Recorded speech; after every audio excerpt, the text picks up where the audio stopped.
This is NDTV and you are watching NDTV Prime.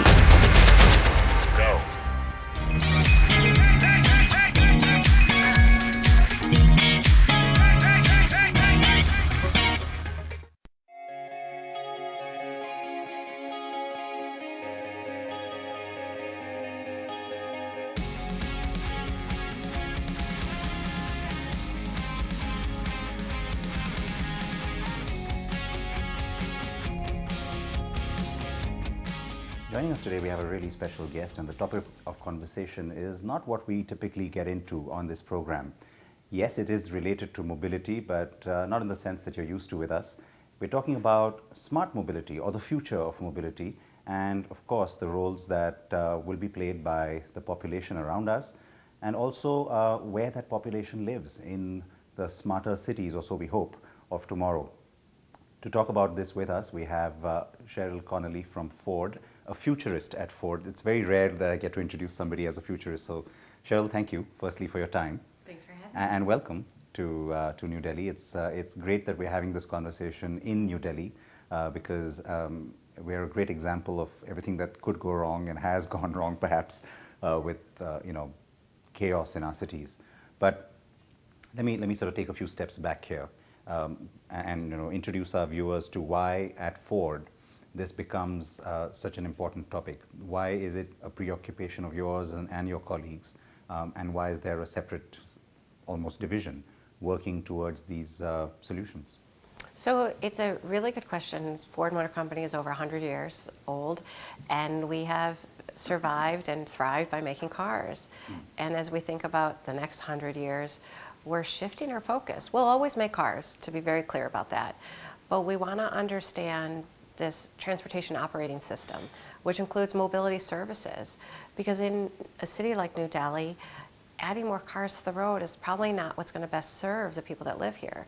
And we have this very audacious goal of trying to make people's lives better, and we think we might humbly play a role through mobility services, and that means finding ways to encourage people to take public transportation, giving out multimodal selection. So maybe sometimes you take a bicycle or you ride a shuttle.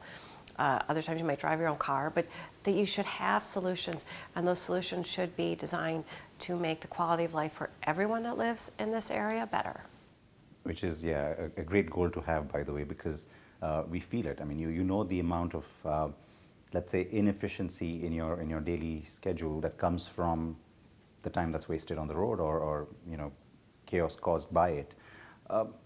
It's always seen as a good topic of discussion. It's something that, of course, we all have to figure this out, and yet you find that for the large part of a large part of people in general, and of course our industry, say the right things but aren't necessarily doing enough about it because you're so busy sort of living today. How important is it for more and more people to get involved? It's essential. Like I don't think we'll come up with a solution unless you have robust discussions that bring all the stakeholders to it. So City of Tomorrow was really an important step forward because for 100 years Ford said, we got this. Henry Ford, he created the assembly line for automobiles and it really set the tone. But as we move forward, we say, we don't have the answers and we can't get there unless we bring everyone to the table. So for our event here in town, we have policymakers, urban planners, politicians, engineers, designers. So this conversation hopefully won't necessarily give us all of the answers, but it'll at least give us a direction on what are the priorities, where do you tackle it? And it'll be organic because it will be reflective of the people who actually live here, who have the highest stakes, and making sure that we come up with the right solutions. You might think that this is me being devil's advocate or wearing a cynical hat, but that's not where I'm coming from on this.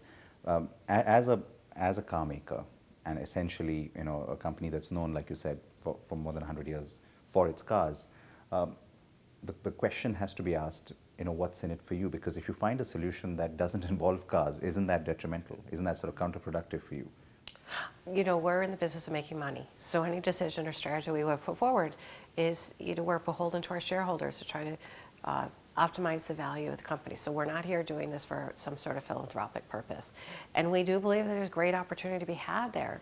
We already know that the car manufacturing business is a multi-billion-dollar business, and we have a nice piece of that pie. But the mobility service business could potentially be a trillion-dollar business, and we want to make sure we get our slice there too. I think it's not, it may not be intuitive, but Bill Ford in 2011, so here you've got the great-grandson of Henry Ford and the executive chairman of our board saying, I worry what happens if we add more cars to the road. If the global population hits 9 billion, as many people expect, you could conceivably have 4.5 billion cars on the road. Somebody here told me in New Delhi that it took them 2.5 hours to travel 40 kilometers. And so adding more vehicles to this city isn't going to serve anybody, and it comes with that a lot of frustration and agitation. Nobody wants that. But we believe people have to move. We think mobility is critical to the advancement of innovation and freedom. And so maybe it's not always going to be with 4 wheels. It could be dynamic shuttles. It could be 2 wheels. It could be bicycles. You don't have to own your car to get from point A to point B. And I think it's really liberating for a car company to say, our end goal doesn't have to mean that we sell every single car.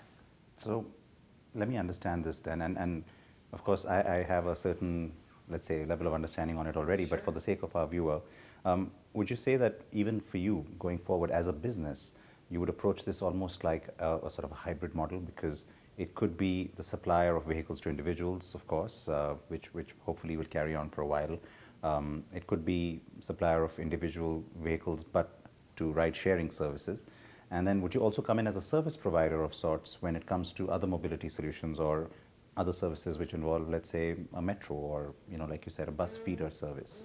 So yes, yes, and yes. Yes. I mean, I think nothing's off the table, but what we talk a lot about, and I'm sure you've heard it as well, we talk about multimodal. Getting from point A to point B is getting more and more difficult. And the really big equation you have to solve for is the last mile, right? So there's some really great public transportation models already in place. But the issue gets like, well, when I get to the train depot, I still have to get to the last mile, the last kilometer, whatever it is. And so how do you solve for that? Is it a dynamic shuttle that's crowdsourced, so you figure out where people want to go? Can you create a community where you change it into not riding with strangers, but people you work with? We have some data that says if we can put a shuttle on the road in China, for instance, we could remove 25 vehicles off the road. And that's in the best interest of people who need to get from point A to point B faster. Because it doesn't matter where you live, rich or poor, old or young, male or female, we all only have 24 hours a day.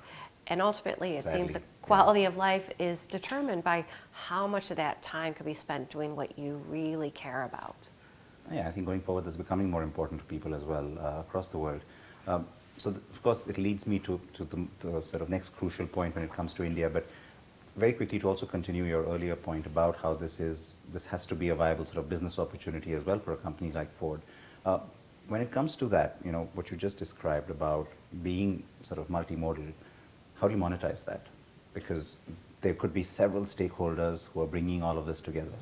I think that we're still trying to figure out that equation, But there's something there. There's an opportunity. We think there's something there. I mean, yeah. perhaps Ford could be the aggregator, so that we create a system where you pay for the bus system through Ford, then get on the train, and that's covered through Ford, and then you hail a vehicle that's Ford manufactured.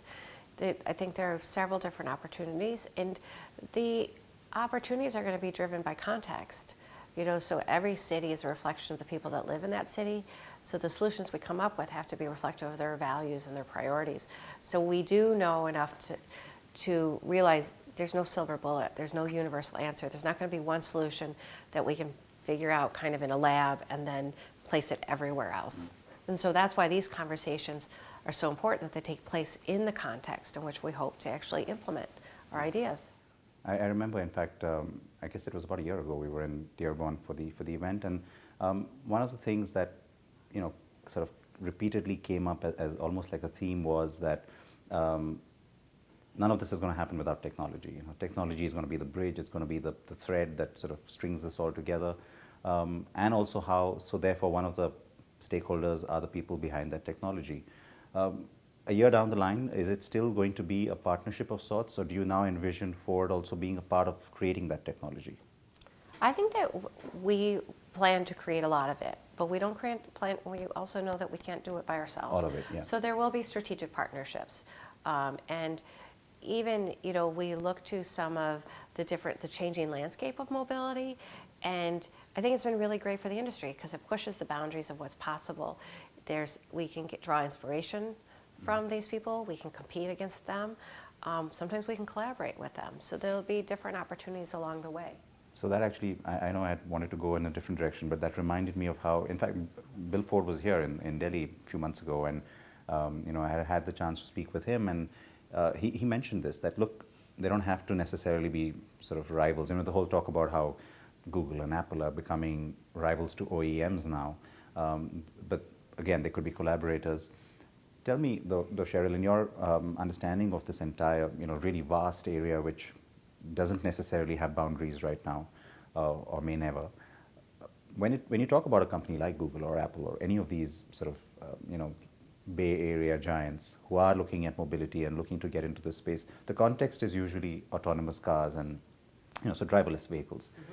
But we're still far away from that in terms of regulation and understanding that technology and being able to implement it across the board. So in the meanwhile, aren't there other areas that you could also be looking to collaborate with them so that we all kind of get there together?